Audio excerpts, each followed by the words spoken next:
వచ్చే ఎన్నికలకు టీడీపీ ఇప్పటి నుంచే ప్రిపేర్ అవుతుందా? జగన్ అడ్డాలో వైసీపీని ఖాతా తెరవకుండా ప్రణాళికలు రచిస్తోందా? పులివెందుల సీటును కూడా కైవసం చేసుకునేందుకు సీఎం చంద్రబాబు ప్లాన్ చేశారా?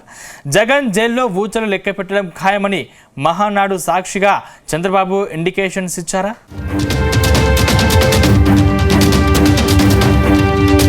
కడప జిల్లా పులివెందుల మొత్తం పసుపుమయమైంది. రాష్ట్రంలోని నలుమూలల నుంచి తెలుగు తమ్ముళ్లు పులివెందులకు వచ్చారు. వైఎస్ జగన్ అడ్డాలో మహానాడు నిర్వహిస్తుండడంతో తొలి రోజు మహానాడులో టీడీపీ జాతీయ అధ్యక్షుడి హోదాలో చంద్రబాబు ఆరంభ ఉపన్యాసం చేశారు.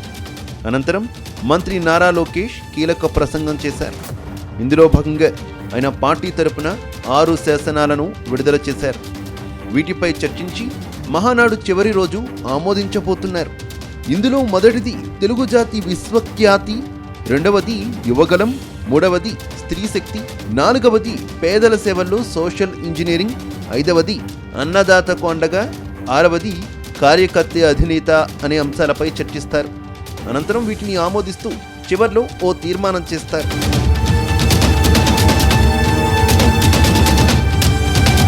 అయితే వైఎస్ ఇలాకాలో తెలుగుదేశం మహానాడు ఏర్పాటు చేయడం వెనుక పెద్ద ప్లానే ఉన్నట్టు తెలుస్తోంది. గత అసెంబ్లీ ఎన్నికల్లో కడపలోని 10 అసెంబ్లీ స్థానాలకు కూటమి ఏకంగా 7 కైవసం చేసుకుంది. బలంగా ఉండే కడప జిల్లాలో వైసీపీ కేవలం 3 స్థానాలకే పరిమితమైంది. అంటే కూటమి వేవ్ ఎలా సాగిందో అర్థం చేసుకోవచ్చు. దీన్ని దృష్టిలో ఉంచుకొని చంద్రబాబు ఇంకాస్త కష్టపడితే వైసీపీకి 3 స్థానాలు కూడా దక్కేవి కావన్నారు. అంటే వచ్చే ఎన్నికల్లో పులివెందుల్లోనూ పాగా వేసేలా చంద్రబాబు ప్రణాళికలు రచిస్తున్నారని టాక్ వినిపిస్తోంది.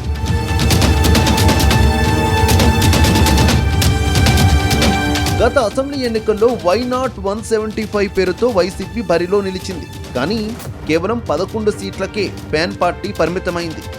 అయితే ఎన్నికలకు ముందు వైఎస్ జగన్ చంద్రబాబును కూడా టార్గెట్ చేశారు. కుప్పంలోనూ వైసీపీ గెలిచేలా ప్లాన్ చేశారు. అప్పట్లో కుప్పంలో వైసీపీ పాగా వేసేందుకు మాజీ మంత్రి పెద్దిరెడ్డి రామచంద్రారెడ్డికి బాధ్యతలు అప్పగించారు. కానీ ఎన్నికల్లో వైసీపీకి దిమ్మదిరిగే షాక్ తగిలింది.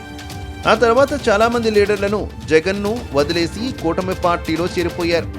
కానీ ఇప్పుడు వైఎస్ జగన్ రిటర్న్ గిఫ్ట్ ఇచ్చేందుకు సీఎం చంద్రబాబు రెడీ అయినట్టు తెలుస్తోంది. అందుకే వచ్చే ఎన్నికలను దృష్టిలో పెట్టుకొని పులివెందుల్లో మహానాడును ప్లాన్ చేశారు.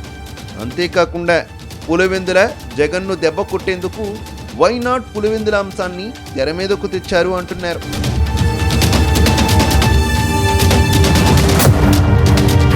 ప్రస్తుతం జగన్ మేడపై అక్రమాస్తుల కేసు ఉంది. ఈ కేసులో జగన్ ఎప్పుడైనా జైలుకు వెళ్లవచ్చని ప్రచారం జరుగుతోంది.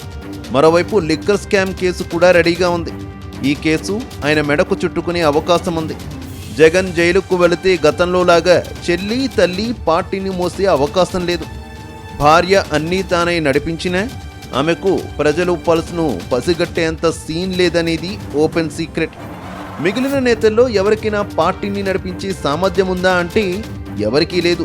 దీంతో వైసీపీ ఫ్యూచర్ని అంచనా వేసి సీఎం చంద్రబాబు వచ్చే ఎన్నికల్లో కడపలో స్వీప్ చేస్తామని ప్రకటించి ఉంటారని పొలిటికల్ సర్కిల్స్లో టాక్ వినిపిస్తోంది.